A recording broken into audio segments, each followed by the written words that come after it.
चलिए आज हम लोग इस क्लास में चर्चा करेंगे 71वीं बीपीएससी पीटी में जो क्वेश्चंस आए हैं उनके आंसर्स के बारे में विस्तार से चर्चा करेंगे और सटीक आंसर खोजने का प्रयास करेंगे।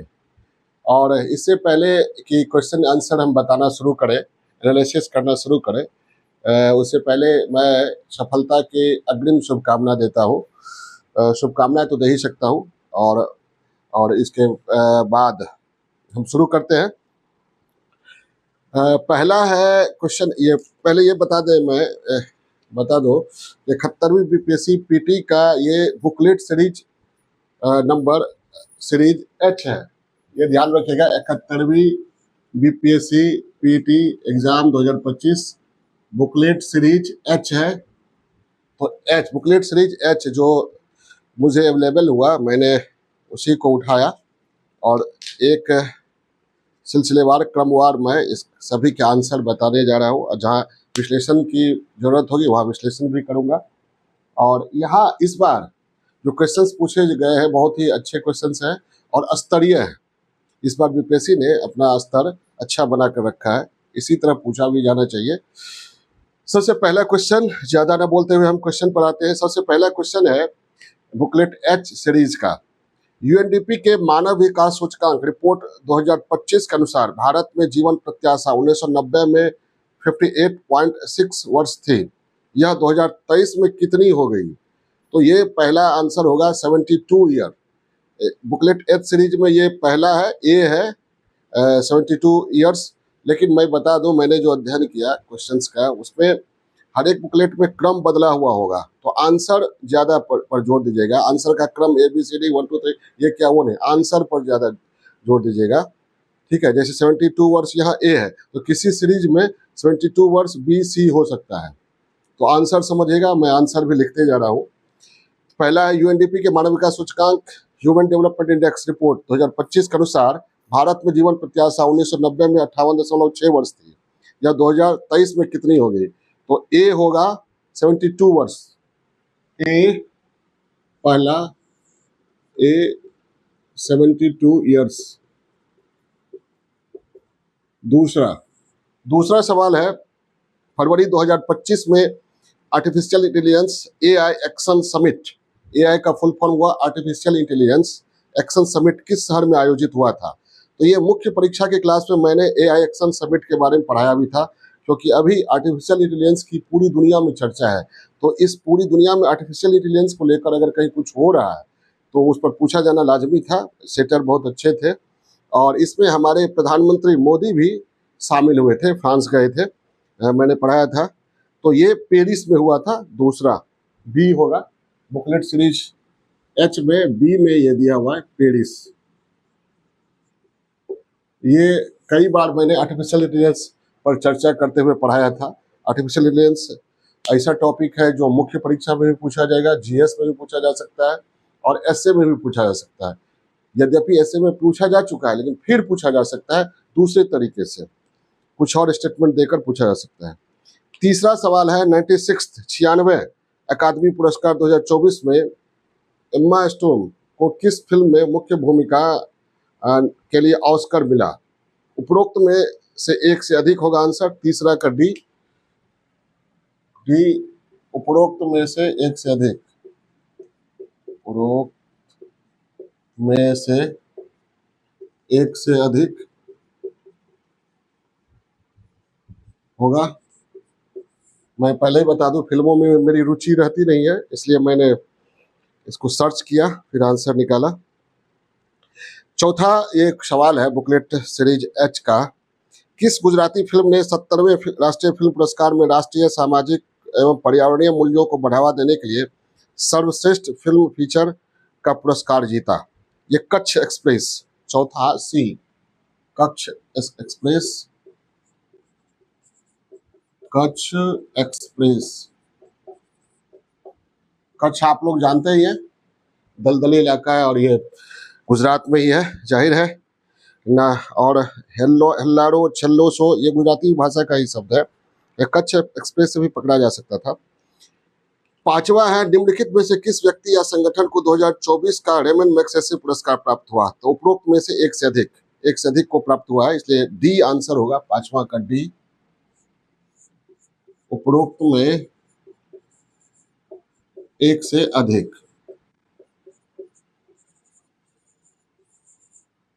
छठा, जो फैक्चुअल होगा उस पर हम ज्यादा देर रुकेंगे नहीं, आगे बढ़ते जाएंगे। जो एनालिटिकल होगा थोड़ा एनालिसिस करेंगे, और जो कुछ इधर उधर बोलना जोड़ी है वो बोलेंगे। छठा क्वेश्चन है, आकाश तीर के बारे में निम्न में से कौन सा कथन सही है। ये आकाश तीर आप जानते ही है, हमारा ये स्वदेशी हथियार है, डीआरडीओ ने विकसित किया था और ऑपरेशन सिंदूर के दौरान इसकी काफी चर्चा हुई थी। पाकिस्तान के कई ड्रोन और मिसाइल को इसने गिराया था। तो इसे एंटी एयर डिफेंस सिस्टम भी कहा जाता है। जैसे रसिया का भी S-400, उसका भी हम लोगों ने इस्तेमाल किया था भारत में, और अपना था आकाश तीर। तो इसमें जो है पहला है आकाश तीर भारतीय सेना की एयर डिफेंस प्रणाली का मूल है, ये भी सही है। यह भारत की व्यापक प्रणाली को सहजता से एकीकृत करता है। यह निष्क्रिय रक्षा सक्रिय प्रतिकार के रणनीतिक बदलाव को दर्शाता है। उपरोक्त में से एक से अधिक होगा। 6 बी, उपरोक्त में एक से अधिक। सवाल बहुत अच्छा था। 7वां, हिंदी ट्रांसलेटेड जो है थोड़ा टफ है। और निम्नलिखित में से कौन से रक्षा प्लेटफॉर्म मेक इंडिया पहल के तहत भारत की स्वदेशी प्रणाली सैन्य प्रणाली का हिस्सा है। तो इसमें एक से अधिक होगा। Main battle tank MBT Arjun तो पहले से ही है, AT-AGS भी है। तो इसमें ये उपरोक्त में से एक से अधिक हुआ। 7 डी, उपरोक्त में एक से अधिक। 8वां क्वेश्चन है, कौन सा दिन होलोकॉस्ट मेमोरियल डे के रूप में मनाया जाता है। तो ये 27 जनवरी होगा, होलोकॉस्ट मेमोरियल, ये 27 जनवरी। ये बी, 27 जनवरी। 9वां क्वेश्चन है, बानू मुश्ताक की किस पुस्तक को 2025 का अंतर्राष्ट्रीय बुकर पुरस्कार मिला। तो इसका आंसर होगा हार्ट लैम्प। 9वां हार्ट लैम्प, हार्ट लैम्प। 10वां, सिंधु जल संधि के अनुसार सिंधु जल संधि के अनुसार 3 पूर्वी नदियां भारत को आवंटित की गई हैं। निम्नलिखित में से कौन से उनमें शामिल नहीं है। आप जानते हैं सिंधु जल संधि 1960 मैंने पढ़ाया भी था मुख्य परीक्षा की क्लास में, करंट अफेयर्स की क्लास में। तो इसमें 3 पश्चिमी नदियां पाकिस्तान के लिए है और 3 पूर्वी नदियां भारत के लिए है। तो 3 पूर्वी नदियों में है रावी, सतलज, ब्यास, और 3 पश्चिमी नदियों में जो पाकिस्तान के लिए है चेनाब, सिंधु और झेलम।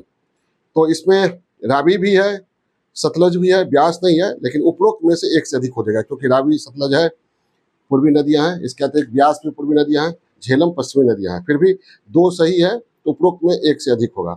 10वां का डी, उपरोक्त में एक से अधिक। 11वां, UNDP द्वारा United Nation development programme, UNDP संक्षेप में हुआ, विकसित क्षमता गरीबी माप के बारे में निम्नलिखित में से कौन से कथन सही है। इसमें केवल एक होगा। 11वां का सी आंसर होगा, केवल एक। 12वां पर चलते हैं। निम्नलिखित में से कौन सी वस्तुएं अप्रैल से सितंबर 2025 के दौरान भारत के निर्यात की शीर्ष 10 प्रमुख वस्तुओं में से नहीं है। पेट्रोलियम तो है, पेट्रोलियम निर्यात की वस्तु रही है, क्योंकि अभी हम लोग रसिया से लेते हैं क्रूड ऑयल और उसको रिफाइन करके निर्यात करते हैं। लोहा इस्पात भी है। बासमती चावल नहीं है। 12वां का सी, बासमती चावल।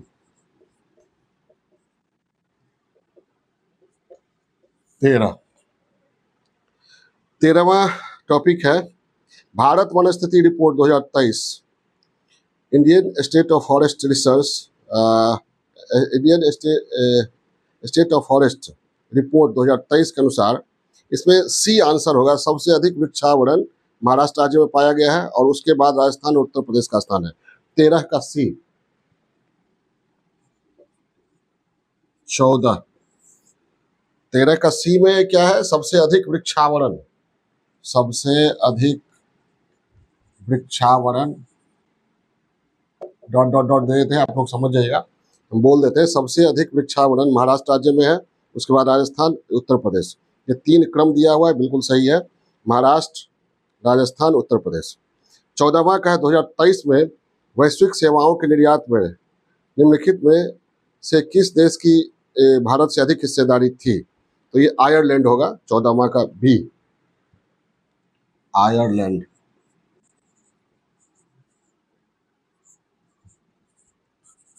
15वां, चलिए 15वां पर चलते हैं। स्वास्थ्य और परिवार कल्याण मंत्रालय के यूविन पोर्टल के बारे में निम्नलिखित में से कौन सा कथन सही नहीं है? लिखा है कौन सा कथन या कौन से कथन सही नहीं है या सही नहीं है। तो ये आप जानते हैं यूविन पोर्टल जो है वो आयुष्मान भारत डिजिटल मिशन का एक पार्ट है और इसमें से ये तीनों सही है। यह क्यूआर आधारित ई टीकाकरण प्रमाण पत्र उपलब्ध कराता है, ये भी सही है। यह माता पिता और बच्चों के लिए आयुष्मान भारत स्वास्थ्य खाता, Ayushman Bharat health account, Ayushman Bharat health account, इसको आभा संक्षेप में कहा जाता है। तो प्रत्येक नागरिक को इसमें आभा आईडी दिया जाता है, उसमें हेल्थ अकाउंट के बारे में रहता है। निर्माण की सुविधा प्रदान करता है, भी सही है। पोर्टल 11 क्षेत्रीय भाषाओं में उपलब्ध है, ये भी सही है। इस पर मैंने ChatGPT पर भी सर्च किया था और भी। तो इसमें से क्वेश्चन है कि कौन से कथन सही नहीं है, तो इसमें सभी कथन सही है, तो आंसर हो जाएगा डी, उपरोक्त में से कोई नहीं, यानी कोई नहीं ऐसा है जो सही नहीं है, तो आंसर इसका डी होगा। 15वां का डी, उपरोक्त में से कोई नहीं।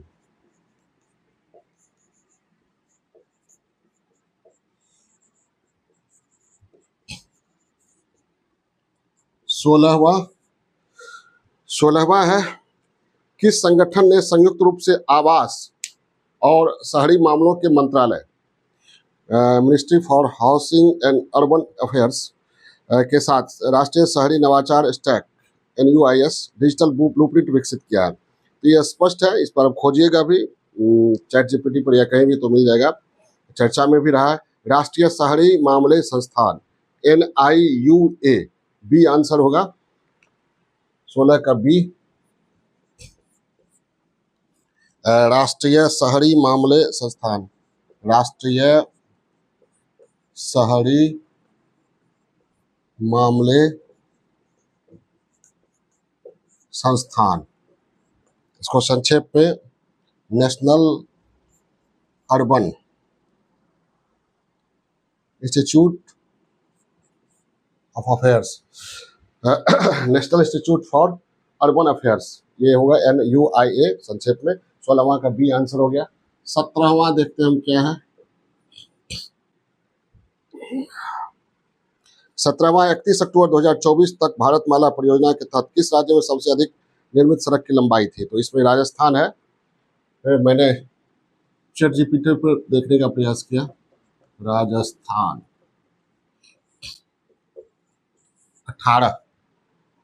18वां है किसान ऋण पोर्टल के शुभारंभ से पहले किसान ब्याज अनुदान और शीघ्र पुनर्भुगतान प्रोत्साहन योजनाओं के तहत मैनुअल दावे निम्नलिखित में से किस संस्थान को प्रस्तुत करते थे? तो ये सीधा है कृषि और किसान मंत्रालय और नाबार्ड, कृषि और किसान मंत्रालय एवं नाबार्ड, ये ए आंसर होगा। कृषि और किसान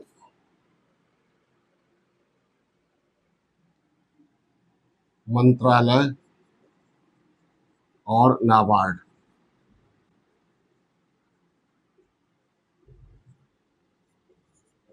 हालांकि इसमें उपरोक्त में से एक से अधिक भी होगा, तो 18वां क्वेश्चन थोड़ा डॉट भी हम रखते हैं। 19वां क्वेश्चन बहुत अच्छा है, भारत का विदेशी मुद्रा भंडार बताया गया है और इसमें है कि दिसंबर 2024 के अंत तक बढ़कर लगभग 640 बिलियन अमेरिकी डॉलर हो गया। तो लगभग में है, एग्जैक्ट है 640.3। तो ये भी सही मान लीजिए। दुनिया का 7वां सबसे बड़ा है, 7वां नहीं है, चैट जीपीटी पर जाइएगा तो चौथा है ये। तो ये गलत है, ये सही है। 2024 में लगभग 24 बिलियन अमेरिकी डॉलर के बीओपी घाटे के कारण कमी आई। तो लगभग 24 में है, लेकिन एग्जैक्ट है 23.3। अब ये बीपीएससी पर निर्भर करता है कि कौन आंसर सही होगा। तो इसमें उपरोक्त में एक से अधिक दे सकते हैं, क्योंकि ए का आंकड़ा भी मिल रहा है और सी का आंकड़ा भी मिल रहा है। सी का आंकड़ा एग्जैक्ट 23.3 है, जबकि क्वेश्चन में 24 दिया हुआ है। तो उपरोक्त में एक से अधिक माना जा सकता है, क्योंकि आंकड़े लगभग में लिखे हुए हैं। तो आप देख सकते हैं 19वां का डी, उपरोक्त में एक से अधिक।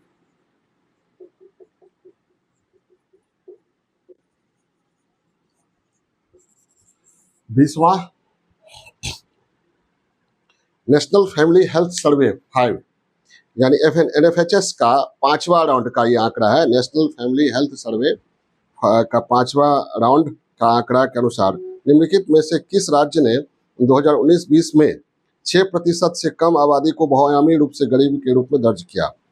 यानी मल्टी डायमेंशनल पॉवर्टी जो है किस राज्य में 6% से कम रहा। तो इसमें जो है कोई नहीं है, ये क्वेश्चन गलत हो सकता है।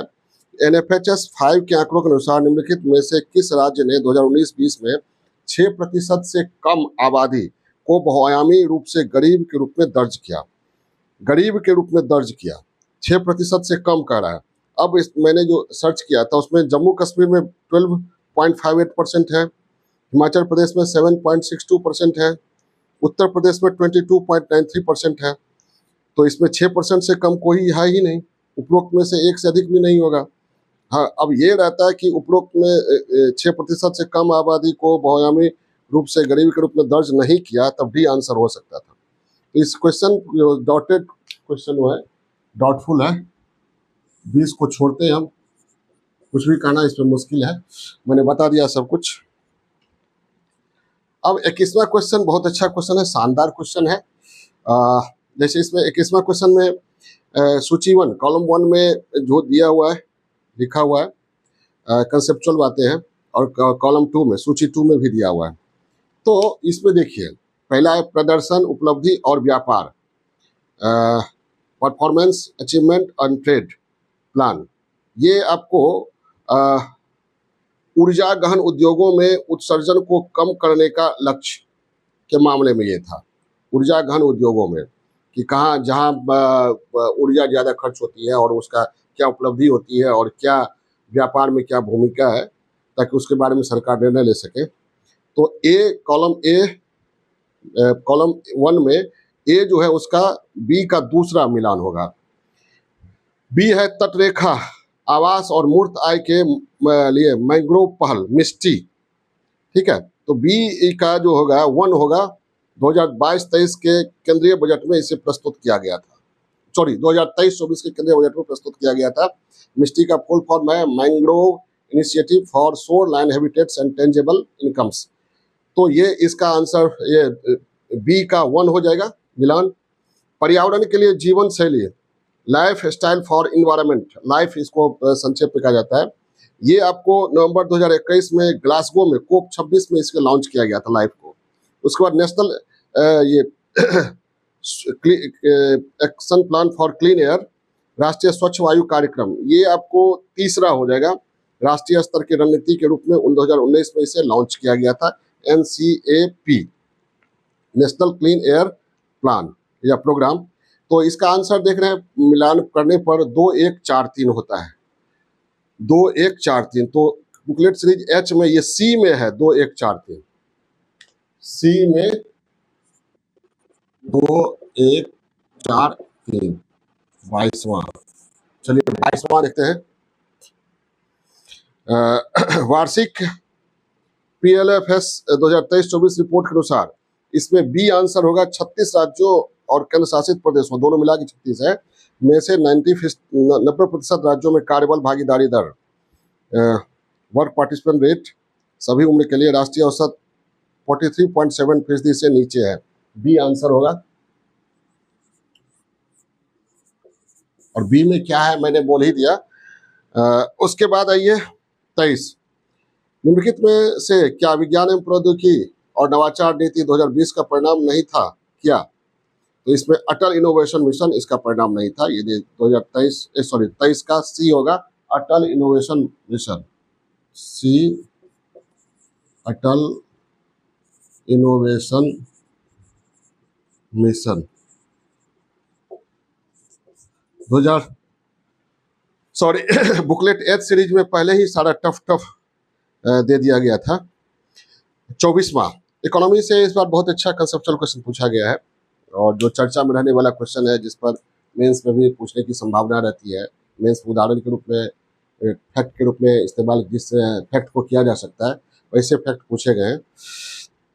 देश में मूल्यवर्धन, सकल मूल्यवर्धन, ग्रॉस वैल्यू एडिशन में सूक्ष्म, लघु और मध्यम उद्योगों की हिस्सेदारी 2020-21 में डैश से बढ़कर डैश हो गई है। तो ये फैक्चुअल है, सीधा है, बी आंसर होगा। 27.3% से बढ़कर 30.1%। बी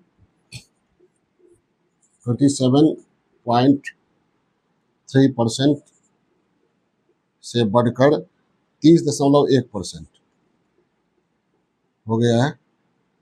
यानी एमएसएमई जो है, माइक्रो स्मॉल मीडियम इंटरप्राइजेस, ये हमारे जीबीए, जिसको जीडीपी भी बोला जाता है, ग्रॉस वैल्यू एडिशन, तो उसमें लगभग 1/3 भागीदारी हो गई है। 30 या 90, 1/3 से थोड़ी कम है। भारतीय सीमेंट उद्योग के संबंध 24वां का ये था।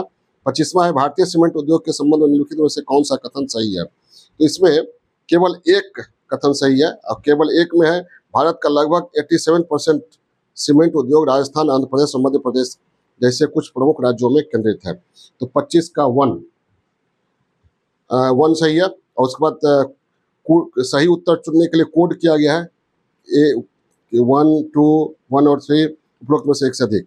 तो ये A1 होगा, A1। उसके बाद है ये 26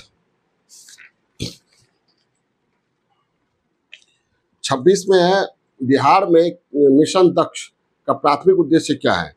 तो प्राथमिक उद्देश्य है ग्रेड स्तरीय दक्षताओं तक पहुंचने के लिए पिछड़ने वाले छात्रों के लिए व्यक्तिगत सलाह प्रदान करना। सी है बुकलेट सीरीज एच में, ये सी में है, व्यक्तिगत सलाह प्रदान करना। समझ गए? सी, 26 का सी। और सी में क्या है बता ही दिया मैंने। सी में है ग्रेड स्तरीय दक्षताओं तक पहुंचने के लिए पिछड़ने वाले छात्रों के लिए व्यक्तिगत सलाह प्रदान करना। चलिए 27वां देखते हैं हम लोग क्या है।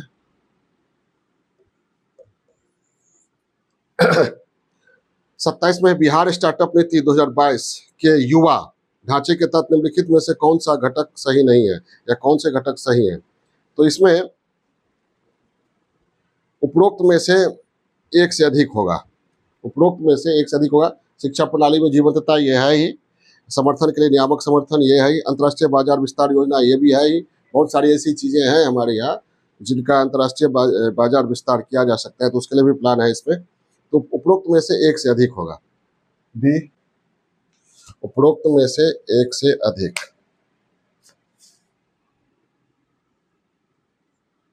उपरोक्त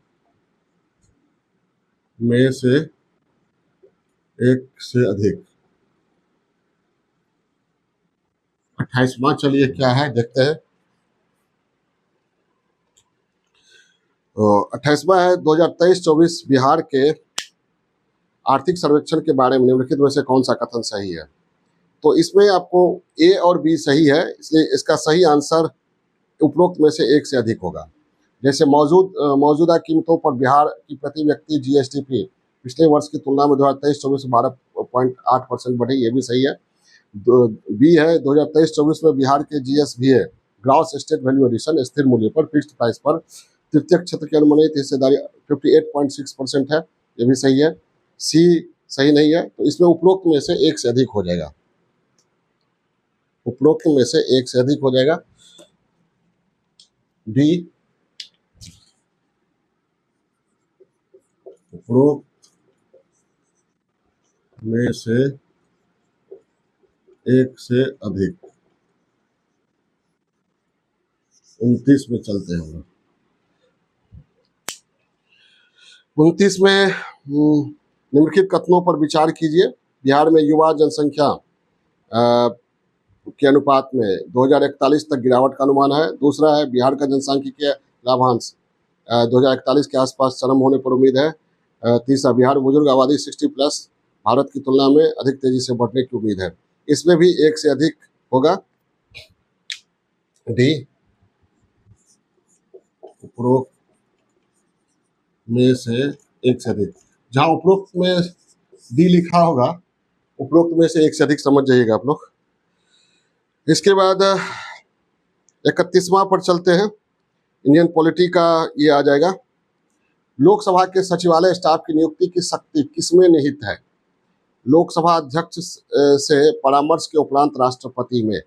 जाहिर है राष्ट्रपति में ही होगा। 31वां का या पॉलिटी शुरू हो गया, डी आंसर होगा। लोकसभा अध्यक्ष से परामर्श उपरांत राष्ट्रपति में। 31वां डी।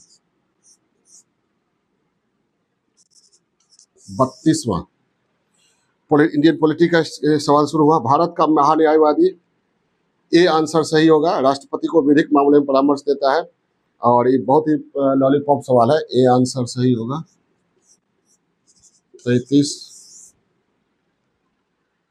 33वां में भारतीय संविधान की विभिन्न सूचियों के निम्नलिखित विषयों पर विचार कीजिए। निम्नलिखित में से कौन सा विषय समवर्ती सूची में आते हैं? तो एक, वन्य जीवों की सुरक्षा और मूल्य नियंत्रण 1 और 4, यानी बी आंसर सही होगा।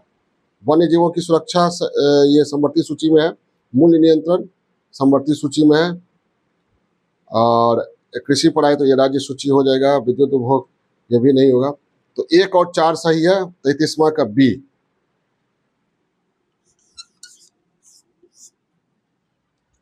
34वां में चलते हैं हम।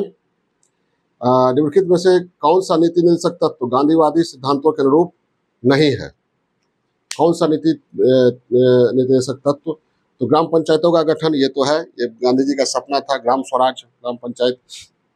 समान नागरिक संहिता, ये गांधी जी का नहीं था। गांधी जी सर्वधर्म समभाव के आधार पर चलते थे। तो uniform civil code Gandhi ji के सिद्धांतों के अनुरूप नहीं था।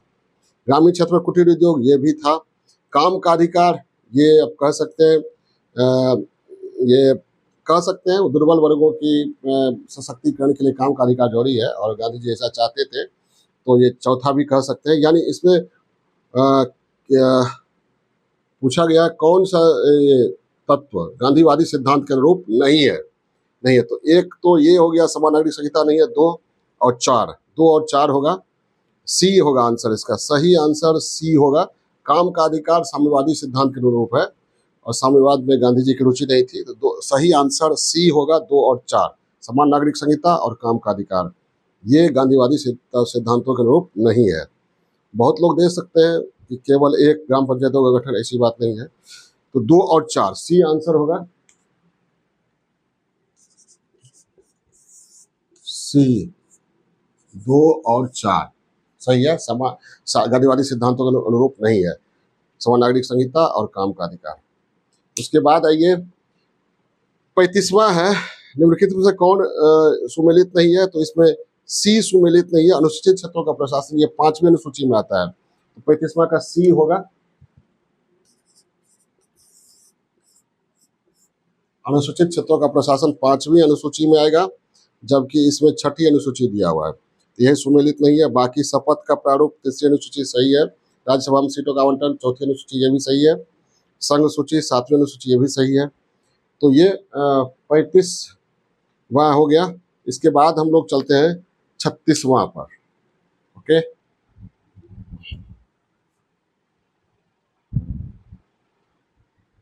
चलिए 36वां क्वेश्चन है। केंद्रीय सरकार के बारे में निम्नलिखित में कौन से कथनों पर विचार कीजिए। इसमें केवल 2 सही है, 1 सही नहीं है, केवल 2 सही है। 36वां का बी। 36वां का बी, केवल 2 सही है। बी का जो आंसर है वो भाई बता दिया मैंने, केवल 2 सही है। यानी प्रत्येक मंत्री को मंत्रालय राष्ट्रपति द्वारा प्रधानमंत्री के परामर्श पर आवंटित किया जाता है। 2 सही है। मंत्रालय पहला है मंत्रालय तथा विभागों का निर्माण प्रधानमंत्री द्वारा कैबिनेट सचिव के परामर्श से होता है। ये कैबिनेट सचिव के परामर्श से प्रधानमंत्री नहीं करता है, ये तो पहला गलत है, वो प्रधानमंत्री का अपना अनन्य अधिकार है। दूसरा सही है, तो 36 का बी, केवल 2 सही है।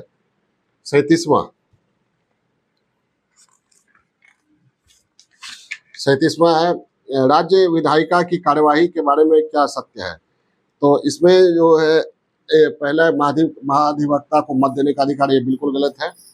क्या सत्य है वो बताना है। विधायिका में कार्य केवल राज्य की सरकारी भाषा में अथवा हिंदी अथवा अंग्रेजी में निष्पादित किए जाएंगे, ये बी सही है। बाकी सी सही नहीं है, डी भी सही नहीं है, बी सही है। 37 का बी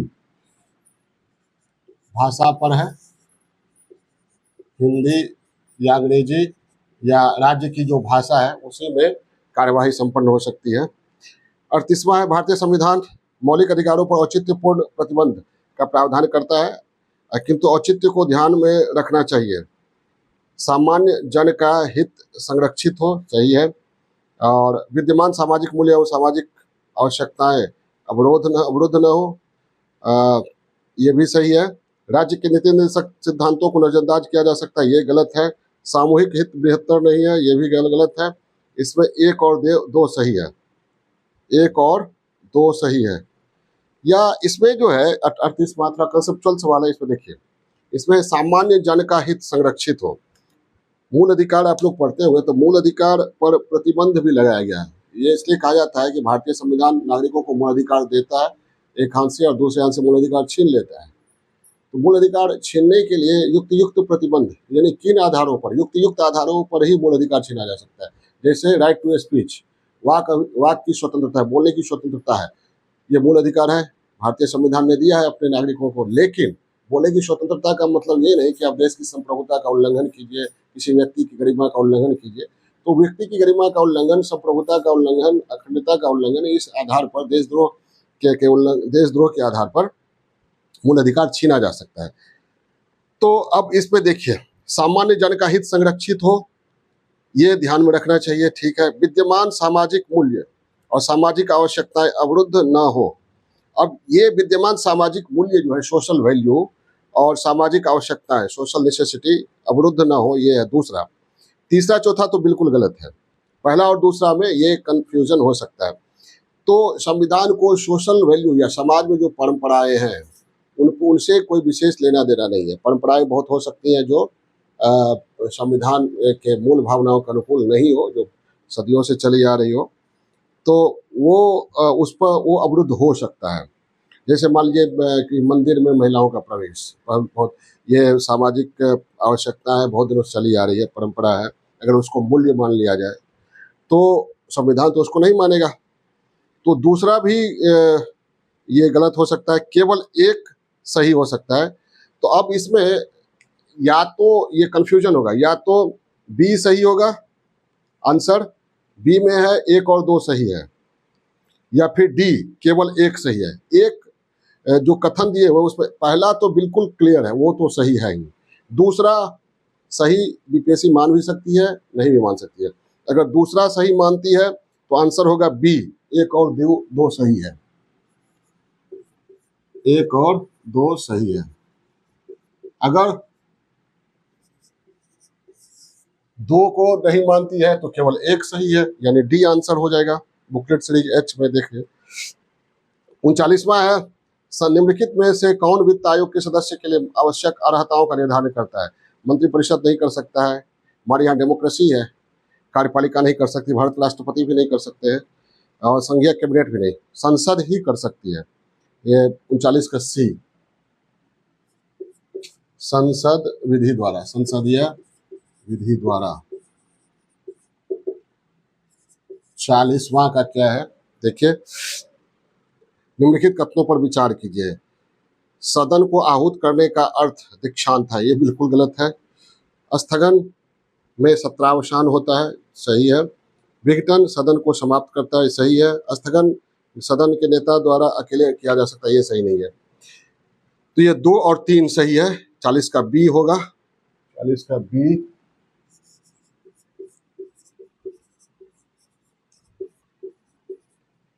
41 देखिए क्या है। 41 में पंचायतों की वित्तीय स्थिति की समीक्षा के लिए कौन अधिकृत है? ये सिंपल है, राज्यपाल द्वारा गठित वित्त आयोग। बहुत अच्छा क्वेश्चन है। 41 का डी, 41 का डी, राज्यपाल द्वारा गठित वित्त आयोग। इसको स्टेट फाइनेंस कमीशन भी कहते हैं। राज्यपाल द्वारा गठित वित्त आयोग, स्टेट फाइनेंस कमीशन, राज्य वित्त आयोग भी कह सकते हैं इसको। चलिए 42वां देखिए क्या है। सरकार द्वारा घोषित आत्मनिर्भर भारत योजना सहयोग करती है भारत की निर्माण क्षमता वृद्धि और तथा उद्योग के निर्यात में, ये भी सही है। घरेलू उत्पादन में विदेशी निवेश को प्रोत्साहित करने में, ये भी सही है। 1 और 2 दोनों सही है। 42 का सी आंसर होगा। 42 का सी, 1 और 2 दोनों सही है। 43 आत्मनिर्भर भारत योजना है। आत्मनिर्भर भारत योजना में ये था ही कि वोकल फॉर लोकल, और लोकल को ज्यादा महत्व देना है और लोकल को ही ग्लोबल बनाना है। तो कंसेप्चुअल क्वेश्चन है ये भी। 42वां बहुत अच्छा क्वेश्चन इस बार रहा। 43वां पंचायती राज का मुख्य उद्देश्य क्या है? मुख्य उद्देश्य डी है। 4 ऑप्शन में से एक एप्रोप्रिएट खोजना है, तो डी होगा। जनता को विकास के प्रशासन में भागीदारी करने योग्य बनाना। प्रतिभाग मतलब भागीदारी, तो डी आंसर होगा। 43 का डी। और डी में क्या है? जनता को विकास प्रशासन में भागीदार बनाना। जनता को विकास प्रशासन में भागीदार बनाना। 43 का डी आंसर होगा। निंदा प्रस्ताव के बारे में क्या सत्य है? पहला, ये सत्य है अविश्वास प्रस्ताव से भिन्न है। सत्य है अविश्वास प्रस्ताव अगर पारित हो जाता है तो सरकार गिर जाती है, इस्तीफा देना अनिवार्य है। निंदा प्रस्ताव में ऐसा नहीं है। यह अविश्वास प्रस्ताव से भिन्न नहीं है, गलत है। केवल ए सही है इसमें। 44वां का ए। 44वां का ए में क्या है बता ही दिया मैंने। यह अविश्वास प्रस्ताव से भिन्न है, ये सत्य है। बाकी सब जो है असत्य है। और मैं आंसर इसलिए बोल रहा हूँ कि अलग अलग बुकलेट में आंसर का क्रम ABCD 1 2 3 ये बदला हुआ है, इसलिए आंसर बोल देता हूँ ताकि आपको आंसर मिलाए तो कोई दिक्कत नहीं हो। 45वां है, निम्नलिखित में कौन सा विषय उच्च न्यायालय और सर्वोच्च न्यायालय दोनों के अधिकार क्षेत्र में आता है? तो मौलिक अधिकारों का संरक्षण उच्च न्यायालय में भी आता है और सर्वोच्च न्यायालय अनुच्छेद 32 के तहत, और उच्च न्यायालय अनुच्छेद 226 के तहत आप लोग पढ़ते ही होंगे। तो ये 45वां का सी आंसर हो जाएगा।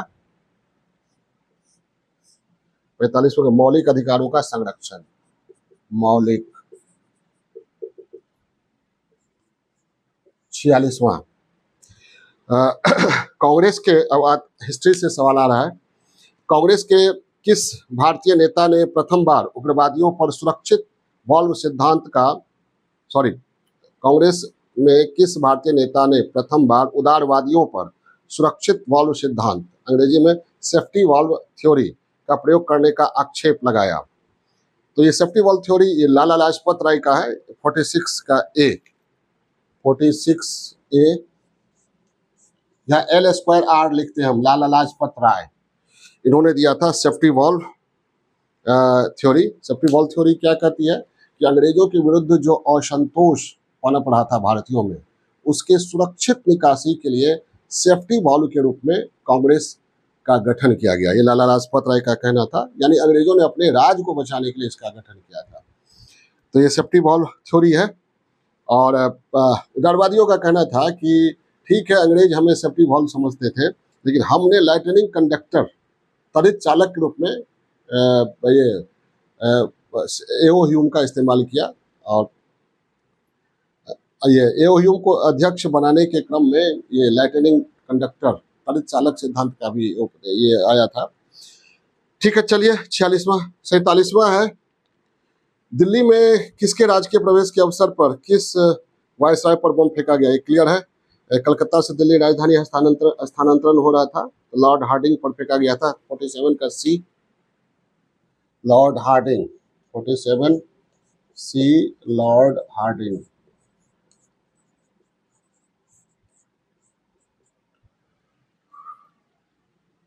अड़तालीसवां,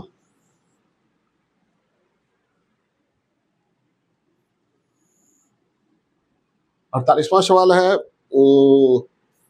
1911 में कैलिफोर्निया विश्वविद्यालय में भारतीय दर्शन शास्त्र फिलोसफी के प्रोफेसर बनने का किसी अवसर मिला? लाला हरदयाल। 48वां का सी हरदयाल, बहुत फेमस, बहुत स्कॉलर व्यक्ति थे। 49वां MAO college Aligarh, Mohammedan Anglo oriental college Aligarh का प्रधानाचार्य का नाम बताइए जिसने 19वीं सदी के अंतिम दशकों में मुस्लिम सांप्रदायिकता को बढ़ावा दिया था। तो ये क्लियर है, बहुत ही फेमस है ये, फेमस कहिए, नोटोरियस कहिए, भारत के लिए तो कुख्यात ही कह सकते हैं। थियोडोर बेक होगा। 49वां का D Theodore Beck, Theodore Beck. ये लिख दे रहे हैं इसलिए कि आप लोग स्क्रीनशॉट लेकर भी बाद में ला सकते हैं। द यंग इंडिया एक राष्ट्रीय पत्र को प्रारंभ किया था। महात्मा गांधी होगा। एनिवर्सरी न्यू इंडिया निकाला था।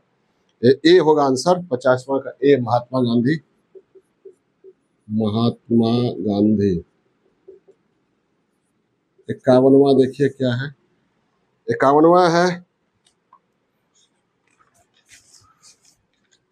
मैगिनोट रेखा किन देशों के बीच है? क्लियर है, बचपन से ही पढ़ते आ रहे होंगे। ए फ्रांस एवं जर्मनी, फ्रांस एवं जर्मनी। दो देशों के बीच की सीमा रेखा को क्या कहते हैं? इसमें आप लोग रखते होंगे Bharat Pakistan, Radcliffe, France Germany, Maginot रेखा। हॉर्मुज जलडमरू मध्य 52 में है। ये होगा पर्शिया की खाड़ी से ओमान की खाड़ी को जोड़ता है हॉर्मुज जलडमरू मध्य, तो बी होगा पर्शिया की खाड़ी से ओमान की खाड़ी, ओमान की खाड़ी को जोड़ने वाला। अब ये जो सवाल पूछा, ये जलडमरू मध्य काफी चर्चा में रहा। जब ईरान पर इजराइल और अमेरिका का अटैक हो रहा था, तो ईरान को के पास एक क्षमता है भौगोलिक अवस्थिति के अनुसार कि वो हॉर्मुज जलडमरू मध्य को चौक कर सकता है, जिससे विश्व व्यापार को नुकसान हो सकता है। इसलिए अभी हाल ही में इजराइल और ईरान के बीच युद्ध हुआ था, उसमें ये हॉर्मुज जलडमरू मध्य चर्चा में आया। ईरान इसको चौक कर सकता है, इसलिए पूछा भी गया है। ग्राउंड जीरो कहाँ है? 53वां ग्राउंड जीरो आप सभी लोग जानते होंगे, न्यूयॉर्क। न्यूयॉर्क है ground zero. Ground zero, ground zero New York में वर्ल्ड ट्रेड सेंटर जब उड़ाया गया था, अब सभी लोग जानते हैं, तो वहाँ पर दोनों वर्ल्ड ट्रेड सेंटर जो भारत ये अमेरिका की शक्ति का, आर्थिक शक्ति, महाशक्ति का प्रतीक था, वो गिरा, नष्ट हो गया। तो वहाँ पर ग्राउंड जीरो के रूप में अमेरिकन ने उसको डेवलप किया है, ग्राउंड जीरो नाम दिया है, और ताकि आने वाली पीढ़ी को ये याद रहे कि अमेरिका आतंकवाद से त्रस्त हुआ था। तो आतंकवाद से के प्रति हम नो टॉलरेंस की पॉलिसी से सभी नागरिक सहमत हो, ये ग्राउंड जीरो नाम दिया गया था। 54वां निम्नलिखित में कौन सा जलडमरू मध्य है जो कि डेविल्स नेक के नाम से जाना जाता है? क्रा स्थल डमरू मध्य, ए क्रा स्थल डमरू मध्य। 54वां ए क्रा स्थल डमरू मध्य। 55वां ये 55वां में लडंग संदर्भित करता है। यह स्थानांतरित कृषि है और इंडोनेशिया मलेशिया में यह प्रचलित है। लडंग संदर्भित करता है स्थानांतरित कृषि को, बी होगा आंसर, स्थानांतरित कृषि।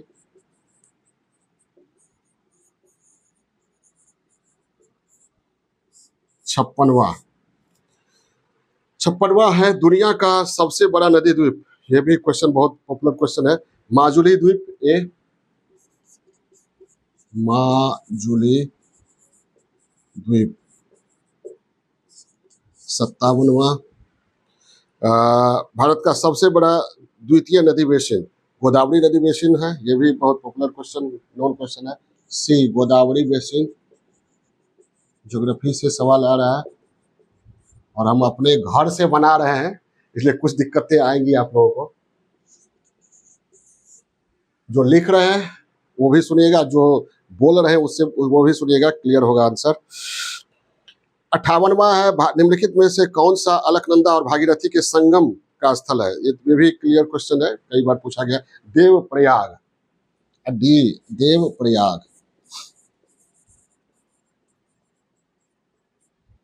59वां भारतीय क्षेत्र में दो ज्वालामुखी द्वीप है, सभी लोग जानते होंगे, ये भी क्वेश्चन बहुत ही प्रचलित रहा है, पूछा गया है कई बार। नारकोंडम एवं बैरन, जिसमें नारकोंडम जो है सुषुप्त है और बैरन जो है सक्रिय है, अंडमान निकोबार में जानते ही हैं। तो 59वां का डी आंसर होगा, नारकोंडम एवं बैरन, 59वां का डी। और डी में क्या है, नारकोंडम एवं बैरन। 60वां, ये मेरठ में किस आइटम की शिल्पकला को जीआई टैग मिला है? ये हो जाएगा बी, खेलकूद सामग्री। 60 का बी, खेलकूद सामग्री। 61वां आइए,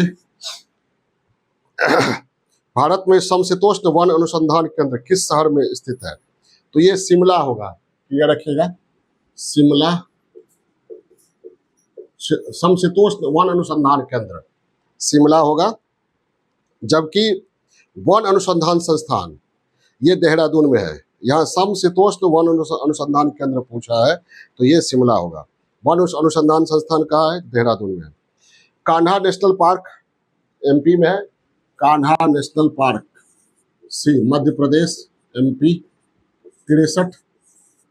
63वां क्या है?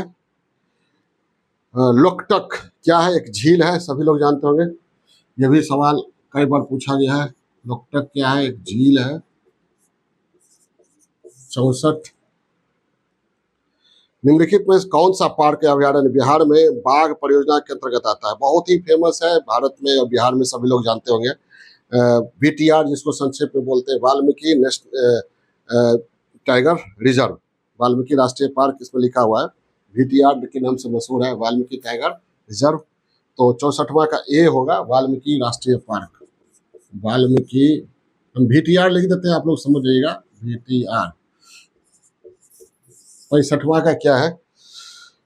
निम्नलिखित में से कौन सा शहर बिहार का राज्य पशु है? तो ये बैल है।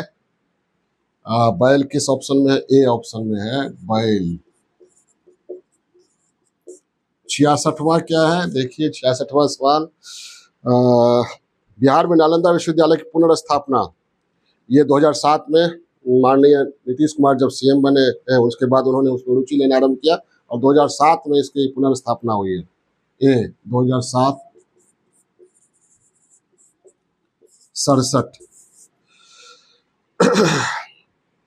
67वां सवाल, कर्मनाशा नदी का उद्गम स्थल कहाँ है? यह भी फैक्चुअल सवाल है, कैमूर जिला। 67 का बी में है, ऑप्शन बी में है, कैमूर जिला।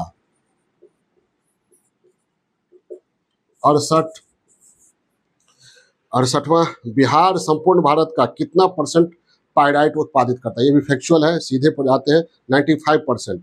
सी में है 95%, यानी पायराइट के मामले में बिहार भारत का शीर्ष राज्य है पायराइट उत्पादन के मामले में।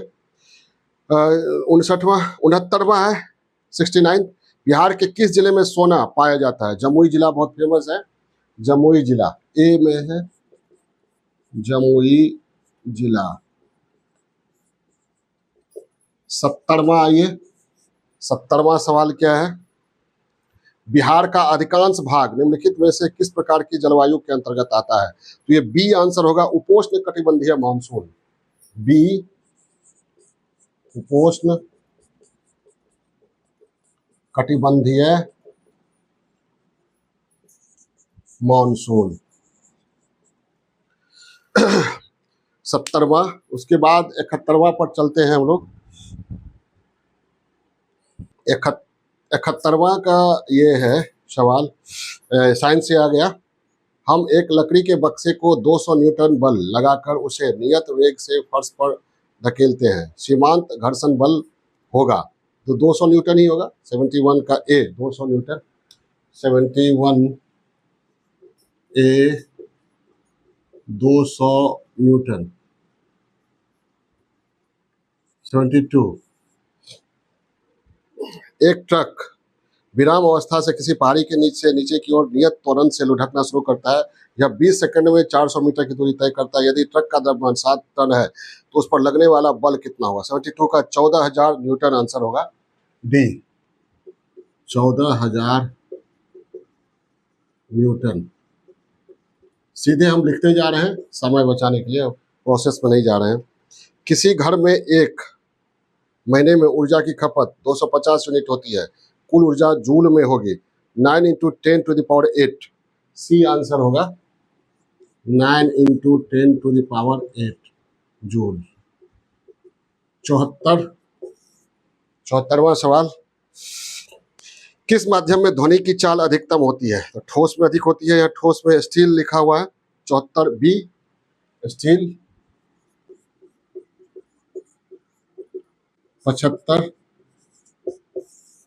75वां क्या है सवाल? मुक्त रूप से गिरते हुए पिंड की स्थितिज ऊर्जा लगातार कम होती जाती है, लगातार कम होती जाती है। ये 75वां बी ऊर्जा संरक्षण सिद्धांत का उल्लंघन है। इसका सही आंसर होगा बी ऊर्जा संरक्षण सिद्धांत का उल्लंघन है। 76वां 76 बैलों की एक जोड़ी खेत जोतते समय हल पर 140 न्यूटन का बल लगाती है। जोता गया खेत 15 मीटर लंबा है। खेत की लंबाई को जोतने में किया गया कार्य 2100 जूल होगा। सी 2100 जूल। इस सारे सवालों पर वर्क में कर चुका हूं रात में ही। 77 है, समतल दर्पण की फोकस दूरी होती है अनंत। डी इनफाइनाइट अनंत। 78वां निम्नलिखित में से कौन सा पद विद्युत परिपथ में शक्ति को निरूपित नहीं करता है? विद्युत परिपथ में विद्युत शक्ति को निरूपित नहीं करता है। 78 बी I²R। 79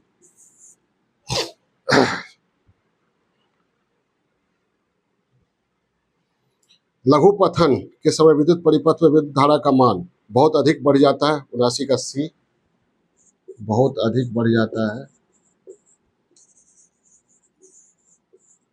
बढ़ जाता है।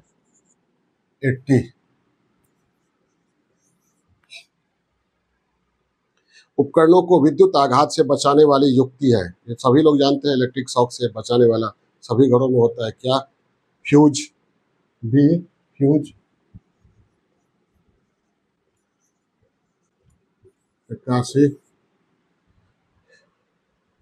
0.1 NaCl समाधान सॉल्यूशन का पीएच मान कितना होगा? 1.0 बी 1.0।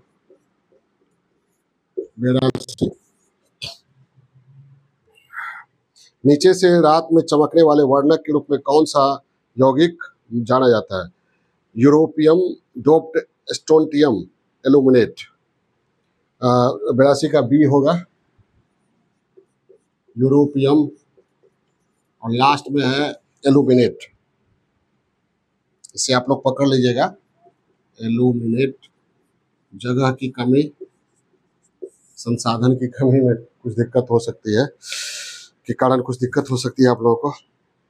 83 है, स्मार्ट फिल्म के लिए किस सामग्री का उपयोग किया जाता है? Indium tin oxide. ये बी होगा indium tin oxide. Indium tin oxide. 83 में 83 में 84 आइए, 84 में आइए। 84 में कार्सिनोमा के उपचार के लिए किस धातु यौगिक का उपयोग होता है? तो प्लेटिनम। 84 का बी प्लेटिनम।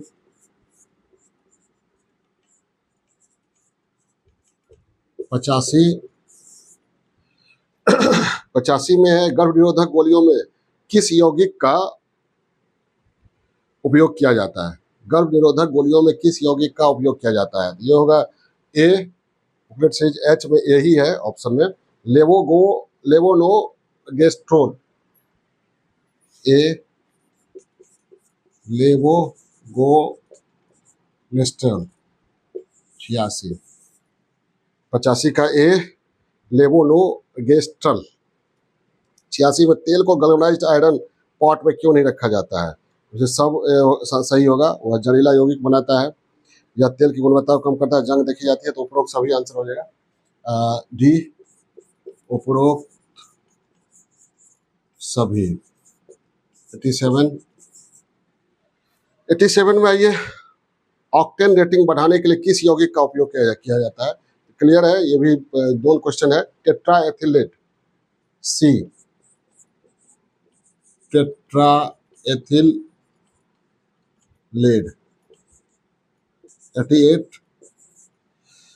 88वां में है सवाल, PHBV बायोडिग्रेडेबल पॉलीमर का पूर्ण रूप क्या है, फुल फॉर्म क्या है? PHBV सुन लीजिए, इसका सी है, बुकलेट सीरीज सी में जो ऑप्शन दिया हुआ सही है। पॉली 3 हाइड्रोक्सी ब्यूटेराइट को 3 हाइड्रोक्सी वेलेरेट। तो ये है सी है, बड़ा सा है, सबसे बड़ा जो ऑप्शन में लिखा हुआ है वही होगा। वही थोड़ा सा टफ था, तो सी आंसर होगा। 88 में सी में क्या है वो बोल दे, लिखना वो स्पेस नहीं है, इसे फिर बोल दे रहे हैं। सही आंसर है PHBV का फुल फॉर्म है poly 3 dash hydroxy butyrate dash CO dash 3 hydroxy valerate. उसका देखिए 89 में है, हार्मोन किसके द्वारा स्रावित होते हैं? बिल्कुल आसान सवाल है, अंतःस्रावी ग्रंथियों द्वारा। डी, अंतःस्रावी ग्रंथियों द्वारा। 90 आइए, 90वां सवाल क्या है? निम्नलिखित में से कौन सा शब्द हार्मोन, सिंप्लेक्स वायरस और मानव के बीच बातचीत को दर्शाता है? एंडोपैरासाइटिज्म, ये डी होगा। एंडोपैरासाइटिज्म, एंडोपैरासाइटिज्म। ये 90 क्वेश्चन है, ये बोर्ड पर इससे पहले भी था, आप स्क्रीनशॉट ले सकते। चलिए 91st क्वेश्चन ये है, संक्रमण के जवाब में बनने वाली पहली इम्यूनोग्लोबुलिन की श्रेणी कौन सी है? IgM। 91 का सी होगा answer, IgM। 91 C, I capital, G small, M capital. 92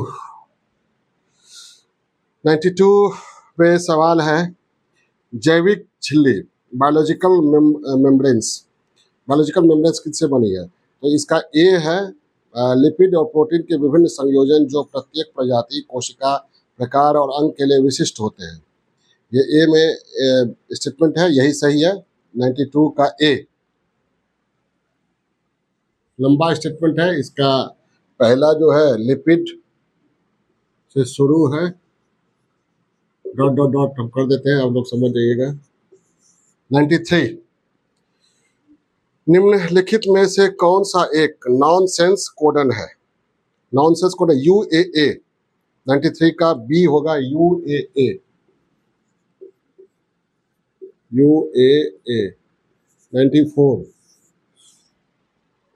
94 में विलुप्त होने के खतरे में पड़ी प्रजातियां क्या कहलाती है?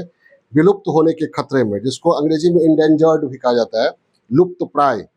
सी होगा, लुप्त प्राय। लुप्त प्राय, इंडेंजर्ड।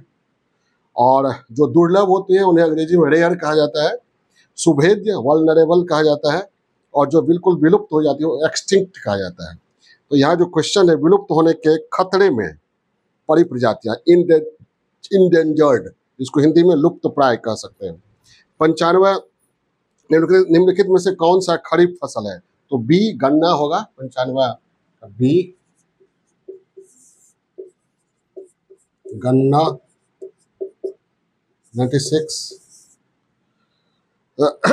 96 पौधों में जाइलम निम्नलिखित कार्य के लिए जिम्मेवार है?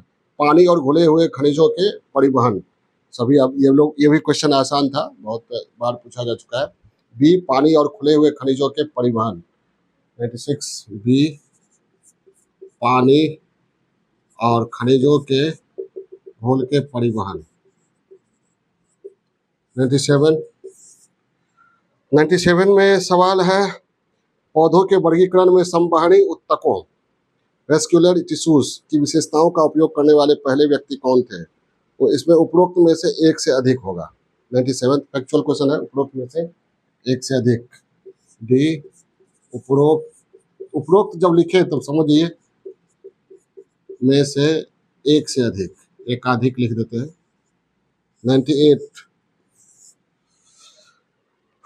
98 आम में हम जो भाग खाते हैं वो कहलाता है बी, मध्य फल भित्ति। 98 का बी, मध्य फल भित्ति। मध्य फल भित्ति। 99 ओजोन दिवस कब मनाया जाता है? ये बराबर मुख्य परीक्षा में भी ओजोन लेयर डिप्रेशन, मुख्य परीक्षा की तैयारी के क्रम में जब पढ़ाते हैं ओजोन लेयर डिप्रेशन तो उसमें भी बताते हैं। 16 सितंबर 99 बी, 16 सितंबर।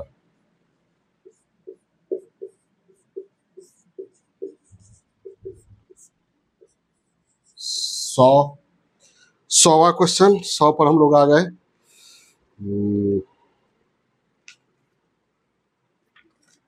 100वां क्वेश्चन, माइकोराइजा संबंध में पौधे का लाभ है सुरक्षा, भोजन, ए और बी दोनों, खनिजों का बढ़ा हुआ अवशोषण और रोगों से सुरक्षा।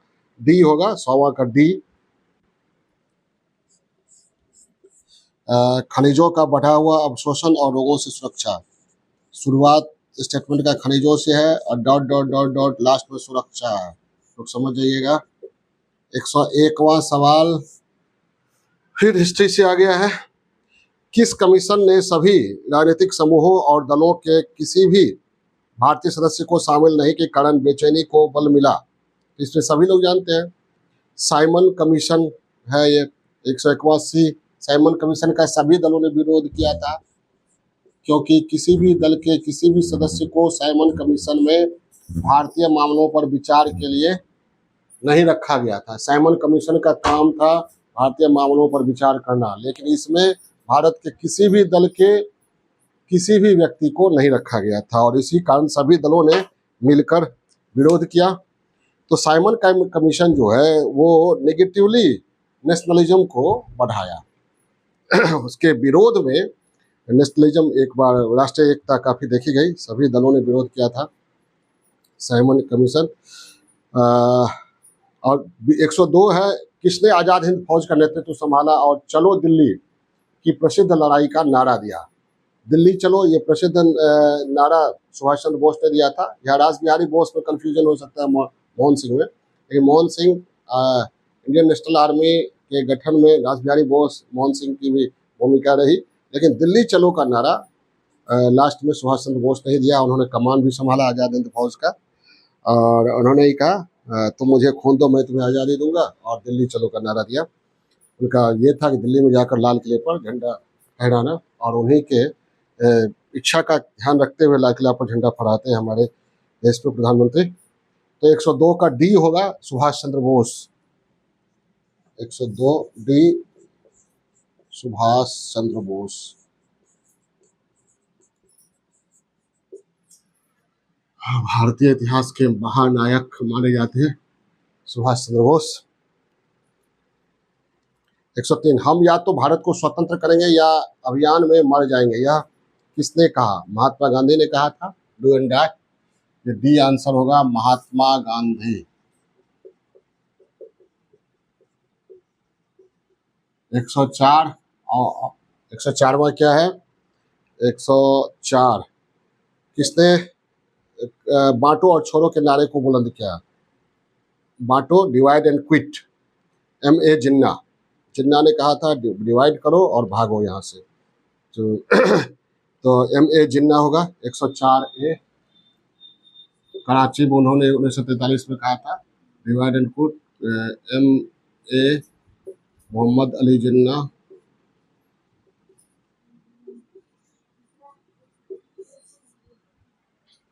मोहम्मद अली जिन्ना। 105वां है, किस अधिनियम ने भारत के विभाजन के लिए दो नए स्वतंत्र भारत और पाकिस्तान के राज्यों को मूर्त रूप दिया था? तो ये सभी लोग जानते हैं, भारतीय स्वतंत्रता अधिनियम 1947, जो 18 जुलाई 1947 को संसद से पारित हुआ था, ब्रिटिश संसद से। तो सी ऑप्शन होगा, भारतीय स्वतंत्रता अधिनियम 1947। 105 भारतीय स्वतंत्रता अधिनियम 1947।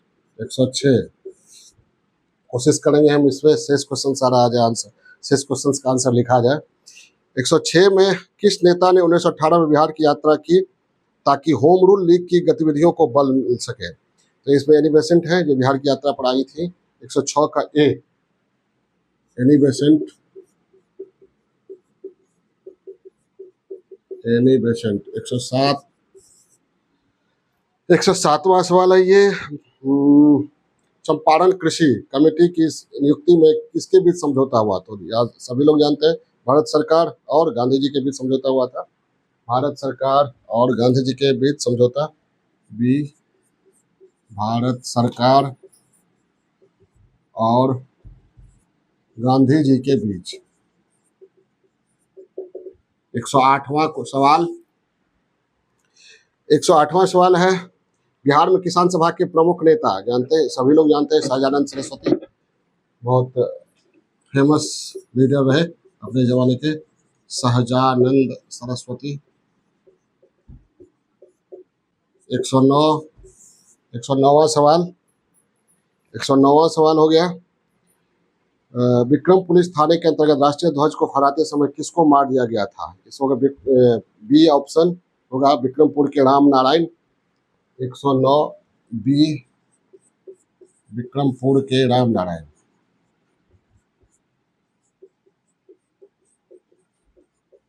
110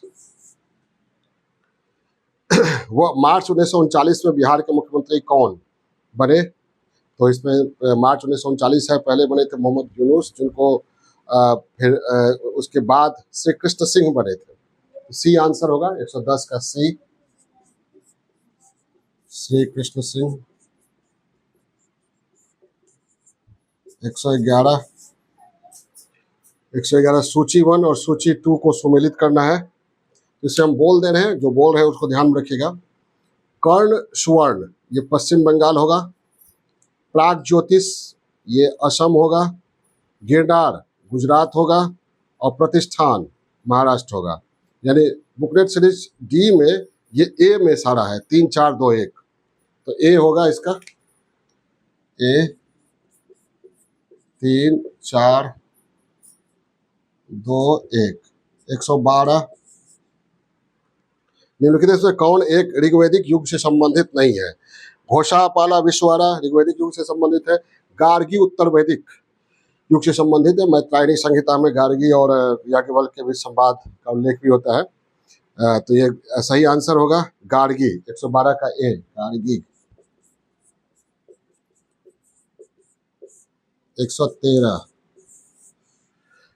113 देखते हैं, अभी 113 में है, सूची मिलाना है, तो सूची मिलाने में हम फिर बोल रहे हैं, आप लोग उसके अनुसार समझ जाइएगा, फिर हम ऑप्शन सही ऑप्शन लिख देंगे। चोल गंगम झील ये राजेंद्र प्रथम होगा। धम्म महामात्र की नियुक्ति सभी लोग जानते हैं, सम्राट अशोक।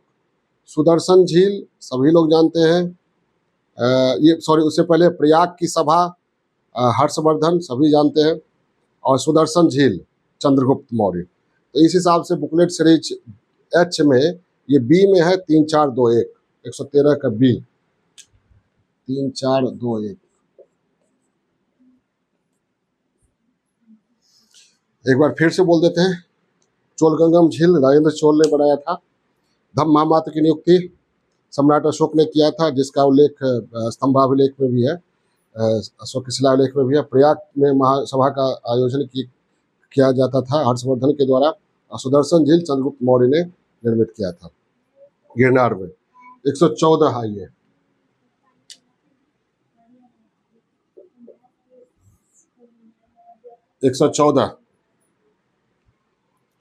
निम्नलिखित शासकों में से किसने सबसे अधिक समय तक शासन किया? इसमें जो ऑप्शन दिया हुआ है उसमें बहलोल लोधी होगा, सी बहलोल लोधी। आप फैक्चुअल सवाल है, इस पर हम प्रोसेस कर चुके हैं।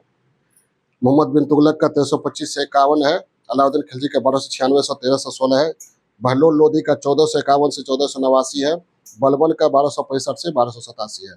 तो आप सभी को ये कीजिएगा। तो सबसे ज्यादा 38 साल 38 ईयर्स बहलोल लोधी का शासनकाल है, इसलिए सही आंसर यही होगा जो पूछा गया, बहलोल लोधी। 115 प्राचीन भारत के निम्नलिखित राजवंशों पर विचार कीजिए। कालक्रम, तो कालक्रम आप जानते हैं, मौर्यों के बाद शुंग आता है, अंतिम मौर्य सम्राट बृहद्रथ की हत्या पुष्यमित्र शुंग के द्वारा की जाती है। मौर्य शुंग, उसके बाद कण्व आते हैं, शुंग वंश के बाद कण्व वंश वासुदेव ने स्थापित किया था, और मौर्योत्तर काल में कुषाण है। तो सही आंसर होगा मौर्य शुंग कण्व कुषाण। 2 2 1 4 3 बी होगा, इस बुकलेट में बी में है 2 1 4 3 116। निम्नलिखित में से कौन सी एक तुलसीदास द्वारा नहीं लिखी गई थी?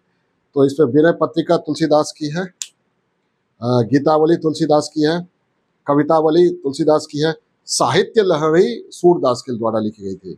साहित्य लहरी इसमें सही नहीं लिखी गई है तुलसीदास के द्वारा, तो साहित्य लहरी होगा, सी साहित्य लहरी। चलिए 117 देखते हैं, इसमें भी मिलाने के लिए है, तो मैं बोल देता हूँ, उससे आप समझ जाइएगा, फिर ऑप्शन हम लिख देंगे। काबुली बाग मस्जिद, ये बाबर का है, काबुल से ही अंतिम में आया था ये बाबर, मध्य एशिया से भागते हुए काबुल, और काबुल से इंडिया आया था। तो काबुली बाग मस्जिद बाबर होगा। 2.5 दिन का झोपड़ा, बहुत पॉपुलर ये इंफॉर्मेशन आप लोग जानते होंगे, कुतुबुद्दीन ऐबक ने बनवाया था। इलाहाबाद का किला अभी भी जाइएगा, संगम के किनारे है, अकबर। और एतमाउद्दौला का मकबरा, ये नूरजहां। तो 4 1 3 2, एतमाउद्दौला जानते हैं, नूरजहां के पिता का नाम था, और उनका मकबरा नूरजहां ने बनवाया था। तो इसमें 117 का बी ऑप्शन होगा, 4 1 3 2 4 1 3 2 118। 118 में फिर इसमें कहा है कौन सा सही सुमेलित नहीं है? दयानंद सरस्वती सत्यार्थ प्रकाश सही है, उन्होंने लिखा था। James Augustus Hickey Calcutta Chronicle उनका नहीं है, बंगाल गजट है, ये सही नहीं है। स्वामी नायकर जस्टिस पार्टी के थे, ये सही है। ज्योतिबा फुले सत्यशोधक समाज, ये भी सही है। केवल एक सही नहीं है, James Augustus Hickey Calcutta Chronicle की जगह सही होगा बंगाल गजट। तो क्वेश्चन का आंसर सही होगा बी, जेम्स अगस्टस हिक्की का जो मिलान है वो सही नहीं है। 119 में क्या है आते हैं, इसमें भी मिलान है, इसमें भी मुगल बादशाहों के बेटे का नाम है, वो मैं बोल देता हूँ, आप लोग समझेगा। बाबर के बेटे थे कामरान, जो हुमायूं का भाई था, बहुत हुमायूं को तंग किया। अकबर का बेटा सलीम ने भी अकबर को बहुत तंग किया, यही सलीम बाद में जाकर जहांगीर हुआ। शाहजहां का बेटा मुराद ने भी शाहजहां को तंग किया, उत्तराधिकार के युद्ध में मुराद भी शामिल थे। और जहांगीर का बेटा खुसरो ने भी जहांगीर को काफी तंग किया, बाद में खुसरो की हत्या करवा देता है जहांगीर, आप सभी लोग जानते हैं। खुसरो को गुरु अर्जुन देव ने ये शरण दिया था, तो अर्जुन देव को भी जहांगीर के कोप का शिकार होना पड़ा। तो ये मैंने बता दिया, सभी बादशाहों के, मुगल बादशाहों के बेटे का नाम है, इसमें मिलान करना था, मैंने बोल दिया। अब इसका सही ऑप्शन बुकलेट सीरीज एच में ए है, 3 1 4 2 ए 3 1 4 2 120 में देखते हैं फिर ये मिलाने वाला है। क्वेश्चन इस बार बहुत अच्छा था, क्वेश्चन जो डीपली पढ़े होंगे वही सॉल्व कर पाए होंगे, और स्तरीय क्वेश्चन था। कौन सी बौद्ध संगीति बिहार में आयोजित नहीं की गई थी? तो चतुर्थ सभी लोग जानते हैं, कुंडलवन कश्मीर में हुआ था, द्वितीय वैशाली में हुआ था, प्रथम राजगीर में हुआ था, तृतीय पाटलिपुत्र में हुआ था। वैशाली, राजगीर, पाटलिपुत्र, ये पहला, दूसरा, तीसरा, ये जो है ये तीनों हुआ था बिहार में। चतुर्थ जो है वो बिहार में नहीं हुआ था। तो आंसर होगा 120 का डी चतुर्थ। 121 121 में है, सुभाष चंद्र बोस के बारे में कौन से कथन सही है? तो वह भारतीय राष्ट्रीय कांग्रेस के 1938 के त्रिपुरी सत्र में अध्यक्ष चुने गए। जनवरी 1941 में वह घर में नजरबंदी से भाग निकले। उन्होंने सिंगापुर में भारत की अस्थायी सरकार गठित की थी, सही है। 1941 ये दूसरा भी सही है। तो इसमें केवल 2 और 3 होगा। 121 का ए।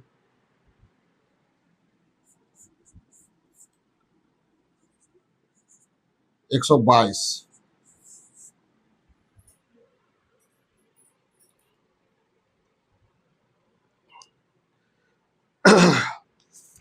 122 में आते हैं,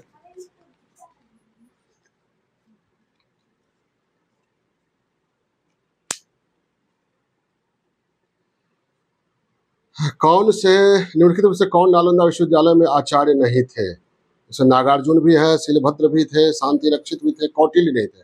कौटिल्य कहाँ के थे? तक्षशिला, जो अभी पाकिस्तान में है, तक्षशिला विश्वविद्यालय के आचार्य थे। इसलिए जो क्वेश्चन पूछ रहा है नालंदा विश्वविद्यालय में आचार्य नहीं थे, तो कौटिल्य होगा। 122 का ए ऑप्शन सही होगा, कौटिल्य। 123 में आते हैं, आधुनिक भारतीय इतिहास को निम्नलिखित पर विचार कीजिए, घटनाओं पर विचार कीजिए। इसमें कालानुक्रम से सजाना है, मतलब कौन क्रम सही होगा दिया हुआ है। तो ये मैंने इस पर काम किया है। राजा नंद कुमार को मृत्युदंड 1775 में है। साराभाई की संधि 1782 में, सभी लोग जानते हैं। वांडीवास की लड़ाई 1760, टीपू सुल्तान की मृत्यु 1799। तो इस हिसाब से 3, 1, 2, 4 यानी ए ऑप्शन 123 का ए होगा। 3, 1, 2, 4।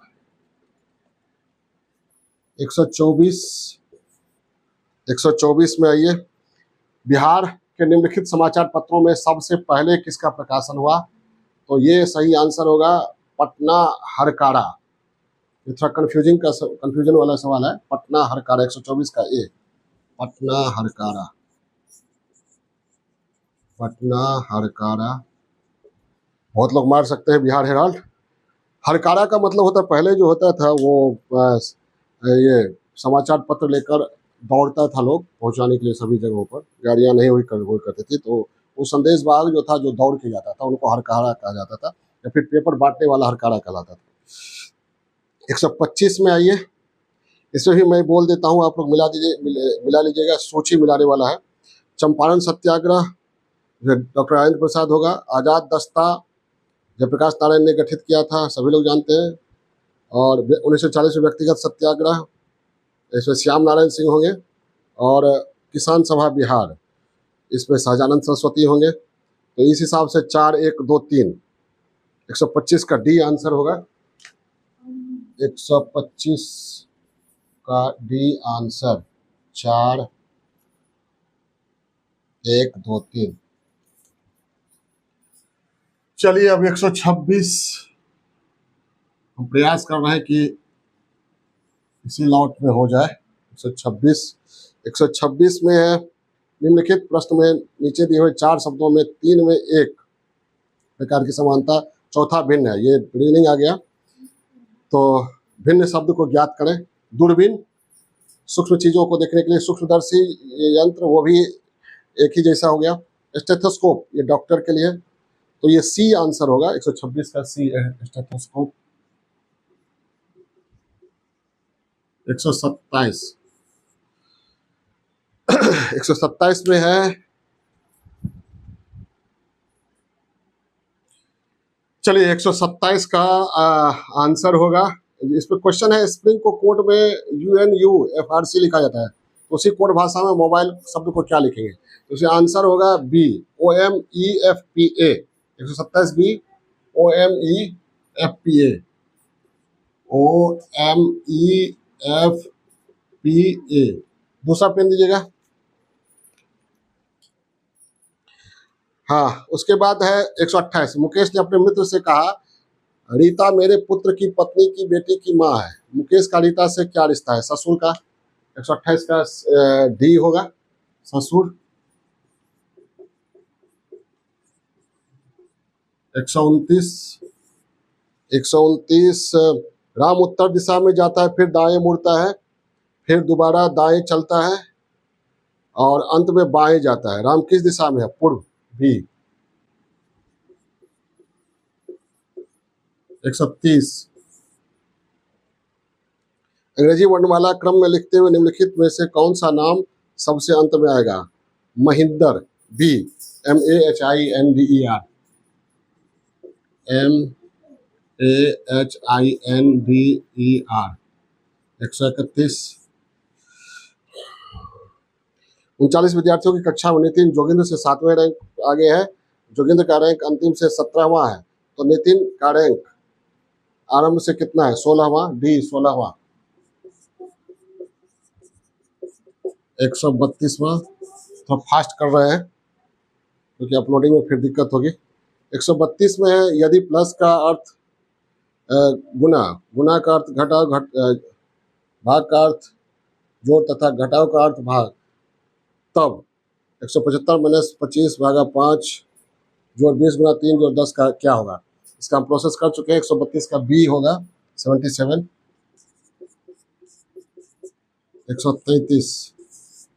133 में है, राहुल की आयु सीमा से 3 गुना अधिक है। ये भी हम प्रोसेस कर चुके हैं। इसका सही आंसर बता दे रहे हैं। 133 का डी 950। 950। 134 सारा को प्रोसेस कर चुके हैं हम रात में, फिर सुबह में आप लोगों को ये बता रहे हैं अपने घर से ही।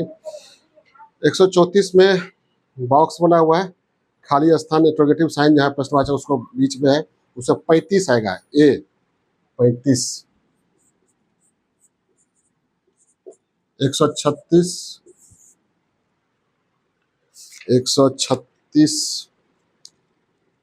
38वें राष्ट्रीय जूनियर एथलेटिक्स चैंपियनशिप 2025 में बिहार के खिलाड़ियों ने कितने कांस्य पदक जीते? उसका 137।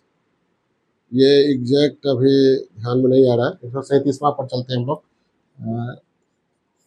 कमेंट बॉक्स में हम 136 का आंसर दे देंगे। कोसी मेची लिंक परियोजना, एक्चुअली खेल से में बहुत कम रुचि रहती है। खेल वाले क्वेश्चन से, खेलने से रुचि रहती है, खेल वाले क्वेश्चन से कम रुचि रहती है। 137वां, ये कोसी मेची लिंक परियोजना से बिहार के कौन कौन से जिलों को लाभ होगा? तो कोसी मेची लिंक, मेची जानते ही आप लोग, कोसी ये नेपाल और भारत की ज्वाइंट संयुक्त परियोजना है। तो इसमें नेपाल और भारत के सीमांचल जो है, सीमांचल जिले भारत के अररिया, पूर्णिया, किशनगंज, कटिहार, इनको सीमांचल का जिला कहा जाता है बिहार का, इसी को लाभ मिलेगा। तो सी आंसर होगा। अररिया, पूर्णिया, किशनगंज, कटिहार, सीमांचल इसको कहा जाता है। चारों जिलों को मिला के बिहार का सीमांचल कहा जाता है। किन प्रांतीय भाषाओं को शास्त्रीय भाषा का दर्जा प्राप्त है? तेलुगु, मराठी, बंगाली, तीनों शास्त्रीय भाषा मानी जाती है। बहुत समृद्ध भाषा है। कुल 11 भाषा है जिसे शास्त्रीय भाषा का दर्जा प्राप्त है। इसमें डी आंसर होगा, उपरोक्त में से एक से अधिक। डी, उपरोक्त में एक से अधिक। चलिए, एक बार में बोर्ड पर सब आ गया। टफ था करना मेरे लिए। 139 नागी पक्षी अभयारण्य स्थल को महत्वपूर्ण पक्षी और जैव विविधता क्षेत्र के रूप में किस संगठन ने मान्यता दिया? शायद यूनेस्को देती है मान्यता। यूनेस्को। 140वां सवाल। 140वां सवाल है, राष्ट्रीय पंचायती राज दिवस 2025 का आयोजन कहाँ किया गया? तो ये मधुबनी होगा। B 140 B Madhubani. 141 लूडर ट्रेन ब्लेजर मिशन का मुख्य उद्देश्य क्या था? चंद्रमा की सतह पर जल का पता लगाना और उसका मानचित्रण करना। ए, चंद्रमा की सतह पर जल का पता लगाना और उसका मैपिंग करना, मानचित्रण करना। 142 अफ्रीकानर्स से अभिप्राय किन लोगों से है? दक्षिण अफ्रीका में श्वेत अल्पसंख्यक समूह जो है, माइनॉरिटी में जो व्हाइट लोग हैं उनके से संबंधित है। 142 का सी होगा। दक्षिण अफ्रीका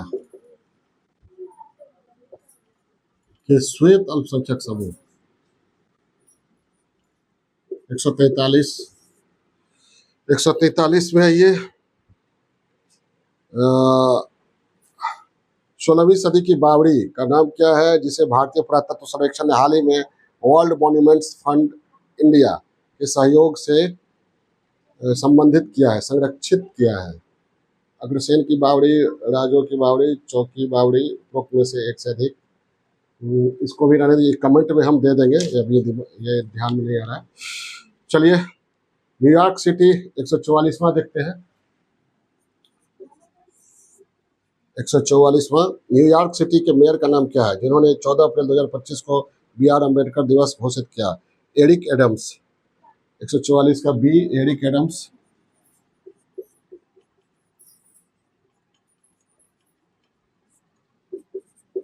इसी से स्पष्ट है डॉक्टर अम्बेडकर कितने मशहूर और हैं।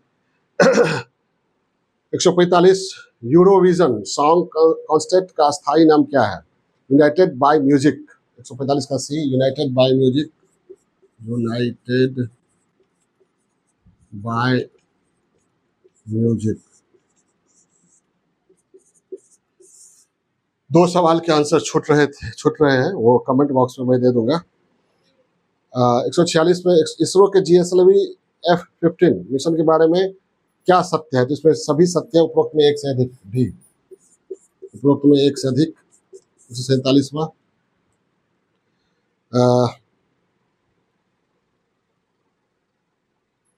एक से अधिक है, इसमें एक ही ये है। 47वां, G20 के 18वें शिखर सम्मेलन के बारे में क्या सत्य है? रियो डी जेनेरियो में आयोजित हुआ था, ये गलत है। इसका विषय था building just world and A sustainable planet, ये भी नहीं सही है। आवर कॉमन फ्यूचर था। रियो डी जेनेरियो में नहीं हुआ था, नई दिल्ली में हुआ था। रियो डी जेनेरियो घोषणा पत्र में, ये भी गलत है। तो G20 के 18वें शिखर सम्मेलन में कोई भी सही नहीं है, यानी डी होगा, उपरोक्त में से कोई नहीं आंसर, उपरोक्त में से कोई नहीं।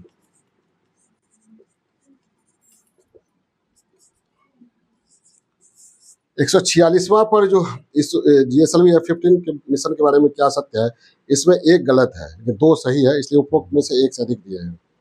148वां, बाकू 2024 में बाकू में आयोजित संयुक्त राष्ट्र जलवायु सम्मेलन में किस समझौते पर सहमति बनी थी? तो इसमें होगा विकसित देशों से 2035 तक प्रतिवर्ष कम से कम $300 बिलियन देने की अपील।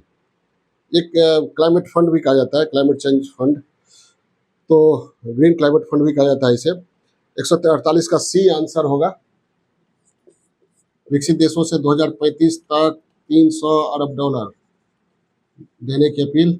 आप सभी लोग जानते ही हैं, कहा जाता है कि क्लाइमेट चेंज जो हमारे यहाँ हुआ है, क्लाइमेट चेंज के लिए मुख्य रूप से जिम्मेवार कार्बन डाइऑक्साइड या कार्बन मोनोऑक्साइड है, और इसका सबसे ज़्यादा उत्सर्जन विकसित देशों के द्वारा हुआ है, क्योंकि वहाँ औद्योगिक क्रांति ज़्यादा हुआ है, और इनके कारण जो सबसे ज़्यादा उत्सर्जन करने के कारण जो क्लाइमेट चेंज हो रहा है, उसका दुष्परिणाम विकासशील देशों को भी भुगतना पड़ रहा है। इसलिए कहा गया कि ये विकसित देश कम से कम $300 अरब दे, ताकि विकासशील देशों को आपातकाल या डिजास्टर से मुक्त में को कंट्रोल करने में, रिलीफ पाने में मदद मिले। 149 है, साहित्य 2024 में साहित्य का नोबेल पुरस्कार प्राप्त करने वाले हान कांग के उपन्यास द वेजिटेरियन को कौन सा अन्य प्रतिष्ठित पुरस्कार प्राप्त हुआ है? तो इंटरनेशनल बुकर पुरस्कार भी प्राप्त हुआ। 149 का सी, इंटरनेशनल बुकर पुरस्कार, बुकर, इंटरनेशनल बुकर, यहाँ बुकर केवल लिख देते हैं। 150, चलिए अंत में हम लोग आ गए। निम्नलिखित में से नेपाल में किस ग्लेशियर को 2025 में मृत घोषित किया गया? तो ये वाला ग्लेशियर है। 150 का बी, वाला ग्लेशियर, वाला ग्लेशियर।